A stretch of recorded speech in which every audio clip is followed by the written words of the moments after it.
अस्सलाम वालेकुम। T20 world cup का पाकिस्तान क्रिकेट टीम अपना तीसरा मैच अफगानिस्तान के खिलाफ खेलेगी। तो दोस्तों, अफगानिस्तान एक मुनाफिक मुल्क है और ये भारत का एक बड़ा जासूस भी है। तो दोस्तों, पहले तो हमने इंडिया क्रिकेट टीम को ज़बरदस्त किस्म की शिकस्त दी, तो उसके बाद जो कि न्यूजीलैंड क्रिकेट टीम को जो सिक्योरिटी का मसला था वो भी हमने दूर कर दिया है। तो दोस्तों, अब वक्त आ चुका अफगानिस्तान का। तो अफगानिस्तान के साथ किस तरह पाकिस्तान टीम ने निपटना है, तो आज बाबर आजम का एक दबंग बयान सामने आ चुका है। तो आज इस वीडियो के अंदर आपको मुकम्मल तफसील आप लोगों को मिलेगी।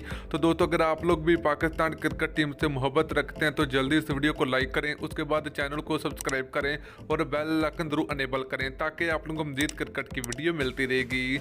तो दोस्तों, पाकिस्तान और अफगानिस्तान के दरमियान T20 वर्ल्ड कप का तीसरा मैच, पाकिस्तान टीम का तीसरा मैच 29 अक्टूबर को खेला जाएगा। तो ये मैच 7 बजे खेला जाएगा।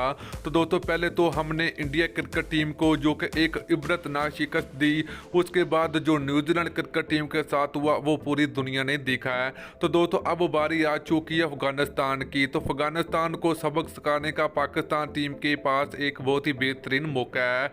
तो दोस्तों, एक बाबर आजम का भी एक दबंग बयान सामने आ चुका है। बाबर आजम का एक बड़ा बयान जारी हो चुका है सोशल मीडिया पे, जो कि अफगानिस्तान सुनकर परेशान हो चुके हैं। तो दोस्तों, आपको क्या लगता है कि पाकिस्तान क्रिकेट टीम अफगानिस्तान को शिकस्त देने में कामयाब हो सकती है या नहीं, या फिर अफगानिस्तान क्रिकेट टीम पहली मर्तबा पाकिस्तान टीम को T20 वर्ल्ड कप में हराने में कामयाब हो जाएगी? तो आप लोगों ने नीचे कमेंट करके जरूर बताना है।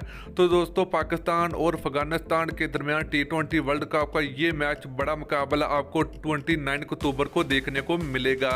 तो ये भी मैच पाकिस्तानी टाइम के मुताबिक शाम के 7 बजे खेला जाएगा। तो दोस्तों, बाबर आजम का जो बयान सामने आ चुका है, बयान के बारे में अगर आपको बताएं तो बाबर आजम कहना कि अभी हम रिलैक्स नहीं हो सकते, क्योंकि अभी हमें काफ़ी लंबा सफ़र करना होगा। क्योंकि दोस्तों, सिर्फ पाकिस्तान टीम को अफगानिस्तान को हराना नहीं, बल्कि पाकिस्तान टीम को T20 वर्ल्ड कप का चैंपियन भी बनना है। तो बाबर आजम का ये बयान सुनते ही अफगानिस्तान के रोंगटे खड़े हो चुके हैं और अफगानिस्तान की पूरी टीम हैरान परेशान हो चुकी है। तो दोस्तों, आजकल पाकिस्तान टीम की जो कि भारत में भी काफ़ी ज़्यादा चर्चे हो रही है कि ये किस तरह की टीम है, ये किसी भी वक्त वो किसी भी टीम को हराने की सलाहियत रखती है।